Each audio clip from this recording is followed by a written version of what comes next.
Bretagne, un établissement bancaire que les clients choisissent donc avant tout par choix religieux. C'est le dossier de la rédaction. À Londres, le reportage de nos envoyés spéciaux, Magali Forestier et Salah Agrabi. En plein cœur de Londres, dans un quartier bourgeois à majorité musulmane, la Banque islamique de Grande-Bretagne. Une façade comme une autre, sauf qu'ici on ferme chaque vendredi, le temps de la prière. Le personnel y est majoritairement féminin, toutes voilées, mais on nous assure que ce n'est pas du tout une obligation. Compte courant ou d'épargne, crédit immobilier, on propose aux clients les produits classiques. Mais tout repose sur un seul principe, celui de la charia, la loi coranique. Les banques classiques sont basées sur les intérêts. Elles font de l'argent avec votre argent. La loi islamique nous interdit totalement de toucher les intérêts. C'est pourquoi nous investissons l'argent des clients dans des entreprises pour générer du profit. C'est donc le fruit de ce commerce que nous partageons.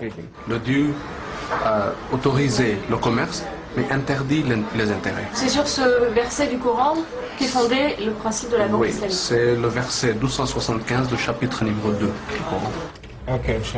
Un conseil de 3 religieux veille au respect des normes islamiques.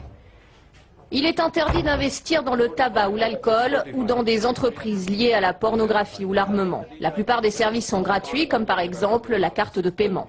La banque islamique ne fait pas les cartes de crédit, parce qu'une carte de crédit conventionnelle, ça serait interdit à cause des intérêts. Alors nous offrons à notre clientèle cette carte de débit. On n'a pas le droit d'être à découvert. Non. Parce que ça génère des intérêts. Tout à fait. Une banque dont les principes éthiques attirent aussi des non-musulmans. Ce marché intéresse de plus en plus les grandes banques conventionnelles. Certaines ont déjà ouvert des départements islamiques, mais aucune n'a souhaité nous en parler. D'après les experts de la Banque islamique, dans 10 ans, plus de la moitié des musulmans de la planète confieront leur argent à ce genre de banque. Un choix qui paraît bien plus idéologique que commercial. Après les attentats du 11 septembre, par exemple, beaucoup de gros clients des pays du Golfe ont tout simplement clôturé leurs comptes aux États-Unis pour placer leur argent dans des banques islamiques.